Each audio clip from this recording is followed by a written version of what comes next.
इसके अंदर हताहत होने की संभावनाएं हैं। इस घटना से पूरा देश क्षुब्ध है और पूरा देश एक साथ पूर्ण संवेदनाओं के साथ ये जो दुर्भाग्यपूर्ण हादसे में पैसेंजर हताहत हुए हैं, इनके परिजनों के साथ खड़ा है। सबसे पहले मैं भारत सरकार, गुजरात सरकार, भारत सरकार के प्रधानमंत्री जी और गुजरात सरकार की ओर से भी जो लोग हताहत हुए हैं, इनके परिजनों के प्रति गहरी संवेदना व्यक्त करता हूं। 10 ही मिनटों में हादसे के भारत सरकार के पास सूचना पहुंची। तुरंत ही मैंने मुख्यमंत्री जी, यहाँ के गृह मंत्री, होम डिपार्टमेंट के control room, civil aviation department, civil aviation मंत्री, सभी से संपर्क किया। प्रधानमंत्री जी का भी तुरंत ही फोन आ गया और भारत सरकार और गुजरात सरकार के सभी डिपार्टमेंट एक साथ होकर राहत और बचाव कार्य में लगे। इस विमान में कुल मिलाकर 230 यात्री देश के और विदेश के और 12 क्रू मेंबर सवार थे।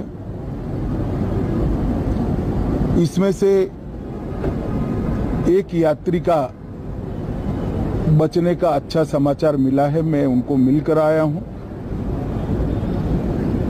मृत्यु का आंकड़ा तो डीएनए परीक्षण और यात्रियों की पहचान के बाद ही अथॉरिटी अधिकृत रूप से घोषित करेगी, मगर जो यात्री बचा है उसको मैं मिलकर आया हूं। घटना के तुरंत बाद गुजरात सरकार ने बहुत त्वरा से डिजास्टर मैनेजमेंट की सारी इकाइयों को अलर्ट करते हुए, चाहे हेल्थ डिपार्टमेंट हो, चाहे फायर ब्रिगेड हो, चाहे पुलिस विभाग हो, भारत सरकार की भी सीएपीएफ को संपर्क कर सभी ने एक साथ मिलकर राहत और बचाव का कार्य चालू किया। मगर 1.25 लाख लीटर ईंधन विमान के अंदर ही था और लगभग गर्मी, तापमान इतना ऊंचा हो गया कि किसी को बचाने की मौका ही नहीं मिला। अब मैं घटना स्थान पर भी जाकर आया हूं। सारे यात्रियों के मृतदेह को बाहर निकालने का काम लगभग समाप्त हो चुका है।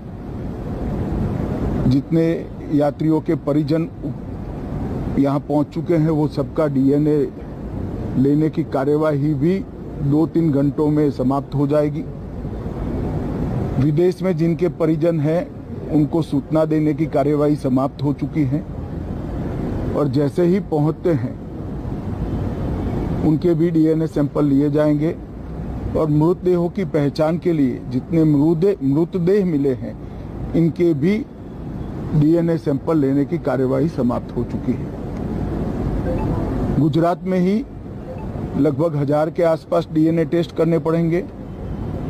ये सभी टेस्ट करने की क्षमता गुजरात में विकसित है, तो डीएनए टेस्टिंग के लिए कहीं गुजरात के बाहर जाने की जरूरत नहीं पड़ेगी। गुजरात की एफएसएल और नेशनल फॉरेंसिक साइंस यूनिवर्सिटी दोनों मिलकर कम से कम समय में डीएनए का परीक्षण पूरा करने के बाद परिवारजनों को अपना मृतदेह परिजन का मृतदेह सौंपने का काम करेंगे। उनके रहने की सुविधा, उनकी सांत्वना की सुविधा, जिनको मेडिकल प्रॉब्लम ट्रॉमा के कारण हुए, इनकी मेडिकल की सुविधा, ये सारी व्यवस्था बहुत सुचारू रूप से हो चुकी है। अभी रिव्यू मीटिंग में सारी व्यवस्थाओं को हम सब मंत्रियों ने साथ में मिलकर देखा है।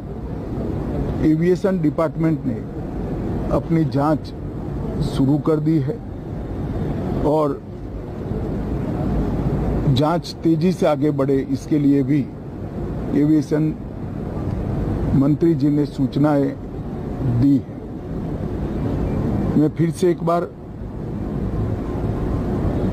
राहत काम में जिन जिन एजेंसियों ने त्वरा के साथ बचाव और राहत का काम किया, वो सभी का धन्यवाद करना चाहता हूं।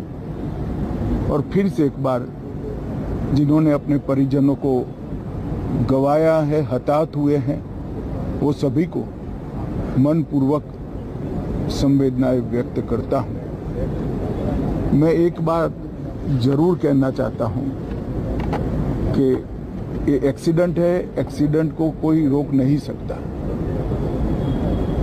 परंतु 365 दिन 24 घंटा इस तरह की घटना के लिए प्रशासन का जो अलर्टनेस है,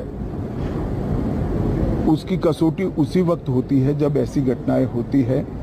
और आज गुजरात के डिजास्टर मैनेजमेंट की तैयारियों का एक प्रकार से दुर्भाग्यपूर्ण तरीके से मगर कसौटी हुआ और बहुत त्वरा के साथ यहाँ पर काम किया गया, वो पूरे देश के मीडिया के सामने और परिजनों के सामने भी आया है। अंत में मैं फिर से एक बार सम्माननीय प्रधानमंत्री नरेंद्र मोदी जी की ओर से, भारत सरकार और गुजरात सरकार की ओर से सभी हताहत लोगों के परिजनों के प्रति गहरी संवेदना व्यक्त करता हूं। धन्यवाद।